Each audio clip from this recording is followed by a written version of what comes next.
The whispers began like a slow burn across the league. 12 of the WNBA's most decorated players, champions, MVPs, women who built the foundation of the sport, had finally broken their silence about Caitlin Clark. For months, speculation swirled, the headlines ran wild, and fans debated whether the young Indiana Fever star truly deserved the hype. But when the words started coming directly from the legends themselves, the conversation shifted. Suddenly, what had once been a polarizing debate became something far more profound. This wasn't about media narratives or fan enthusiasm anymore. This was about legacy, and how one rookie had forced the entire sport to evolve before our eyes. It began with Diana Taurasi, the face of a generation, who not long ago had been one of Caitlin Clark's most vocal skeptics.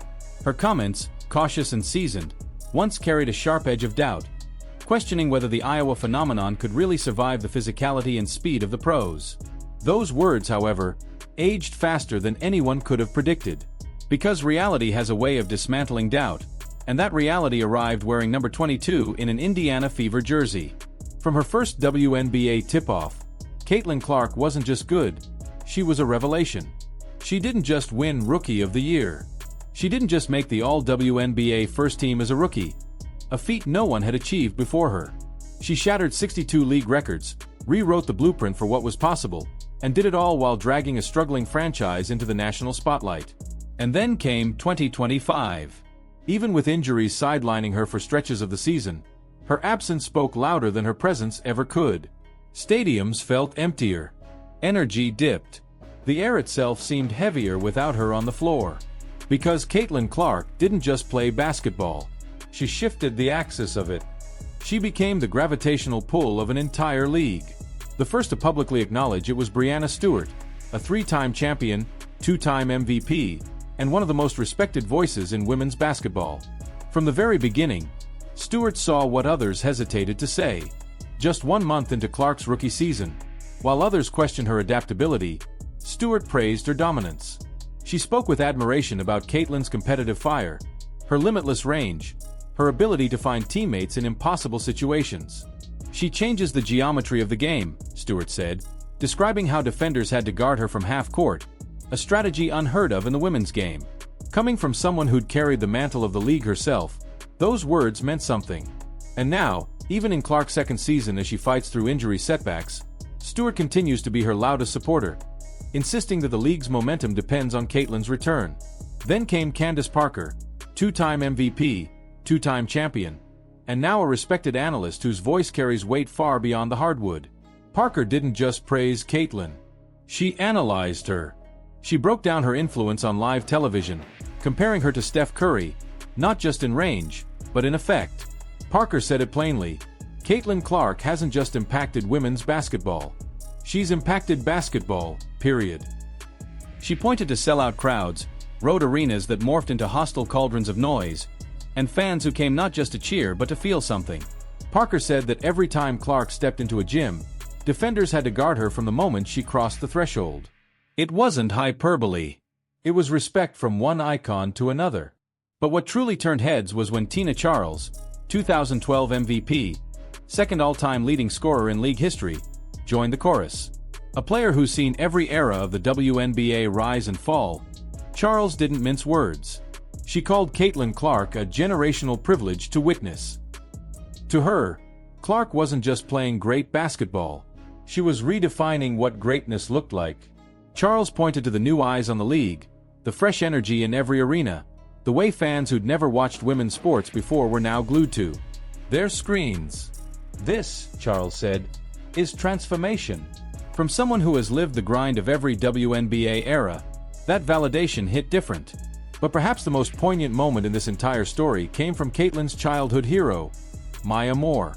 Before she ever touched a professional court, Caitlin Clark was a young girl in Iowa, dreaming of being like Maya. She once ran across a gym floor just to get Moore's autograph on her t-shirt. That memory stuck with her for years. Fast forward to Clark's final college game, and Moore appeared courtside. No cameras, no grand announcement, just quiet respect from a legend to her successor. The two embraced, tears in their eyes, the torch silently passed. In that instant, it wasn't about stats or trophies. It was about continuity. How one generation's dream became another's reality. Moore's gesture spoke louder than words. She saw herself in Caitlin. And Caitlin never forgot that moment. She said it countless times since, that Moore's kindness shaped how she treats her own fans today. Every time she stays after games for hours signing autographs or takes selfies with kids holding homemade signs, she's paying it forward. That's legacy in motion. The praise didn't stop there. Nneka Ogwumike, the 2016 MVP and one of the most respected leaders in the league, added her voice to the mix. After sharing the court with Clark at the All-Star game, Nneka said candidly that her impact was undeniable. She praised Clark's professionalism, maturity, and the way she elevated those around her. Coming from the head of the Players' Union, a woman known for being thoughtful and measured, this was more than flattery. It was recognition from within the establishment itself that Caitlin Clark had changed the league's ecosystem. Then came one of the biggest shocks of all. Cynthia Cooper, the first MVP in WNBA history and one of the original architects of the league, stepped forward to counter the critics. For months, Sheryl Swoopes had been one of Clark's loudest detractors, questioning her physical toughness and saying she wasn't ready for the league. But Cooper, Swoopes' own teammate from the Houston Comets dynasty, saw things differently. She said Clark reminded her of the great playmakers she'd faced in her era, visionaries who could see the court before it unfolded. People underestimate her passing, Cooper said. She's not just a shooter. She's great. That word, great, carried the weight of someone who helped build this league from dust. Cooper's praise wasn't casual. It was historical correction. Even Aya Wilson, the reigning face of the league and a multiple-time MVP herself, acknowledged Caitlin's impact. Though the media often painted the two as rivals, Wilson cut through the noise. She said Clark's rise had been good for everyone, that the wave of new fans she brought in benefited the league as a whole. It was an olive branch between two dominant forces who understood that the sport is bigger than any rivalry. Wilson's recognition showed a level of perspective that only champions have, the ability to see the bigger picture. Elena Del Don, another former MVP, added a cerebral layer to the discussion. She praised Clark's court vision, calling it next level. She said Caitlin processes the game faster than most players can react, comparing her anticipation to that of the great point guards in NBA history. Del Don didn't just compliment her skill, she validated her mind. And in the WNBA, where experience and intelligence often separate good from great, that's the highest form of respect. Then came the moment no one expected. Diana Taurasi, the original skeptic, reversed her stance. In a series of interviews, she admitted she'd underestimated Clark. She called her a game changer, saying the attention and energy Caitlin brought to the sport were unprecedented. It was a full-circle moment, the veteran passing the verbal torch to the prodigy she once doubted. Taurasi's shift signaled something bigger than one player earning another's respect. It represented a changing of the guard, a public acknowledgement that the future had arrived. And finally, the 12th voice. Sue Bird, the most decorated point guard in league history, a four-time champion and one of the most intelligent players the game has ever known. Bird revealed something that stunned fans. She'd been mentoring Caitlin Clark privately since her rookie year. They'd been talking behind the scenes, discussing everything from dealing with fame to balancing the pressure of being the face of a league. Bird called Caitlin the future of women's basketball, and said her only regret was retiring before she got the chance to play against her. That quiet mentorship bridged two eras, the past guiding the present toward an even brighter future. What's most striking about all of this isn't just the praise itself. It's the timing. Caitlin Clark's 2025 season has been marred by injuries, forcing her to miss multiple games. Yet instead of fading from the spotlight, her legend has grown. The league feels her absence like oxygen leaving the room. Ratings dip when she's not playing. Ticket sales cool off. The rhythm of the season changes. It's as if the WNBA has realized, collectively, that she's not just another player, she's the engine. The metrics prove it. Her jersey sales remain record-breaking. Her appearances draw the highest TV ratings, and every highlight she produces trends globally. Kids across the world are practicing logo threes in their driveways, whispering her name under their breath like a mantra. That's not fandom. That's cultural shift. Before Caitlin Clark, women's basketball existed in flashes.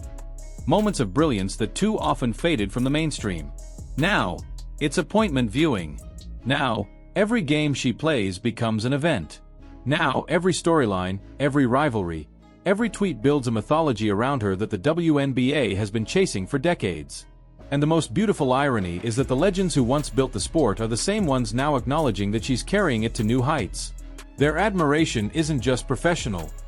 It's emotional. Because deep down, they recognize what's happening. They're witnessing evolution in real time. As Caitlin Clark works her way back from injury, the message from the 12 MVPs couldn't be clearer. She's not just the future of the league, she's its pulse, its momentum, its cultural revolution. The baton has been passed, the torch officially handed over. And if this is only her second season, the world has no idea what's still to come. So as the WNBA enters its next chapter, one thing is certain. History is being written in real time, and Caitlin Clark's name is etched across every line. The legends have spoken. The verdict is unanimous. She hasn't just changed women's basketball, she's changed basketball itself. If this deep dive into how 12 WNBA MVPs finally gave Caitlin Clark her flowers blew your mind, make sure to like, subscribe, and drop a comment below. Which legend's praise surprised you the most? And do you think Caitlin's influence has only just begun? Because if this is what greatness looks like in year 2, the story of Caitlin Clark is far from finished. It's only just starting to unfold.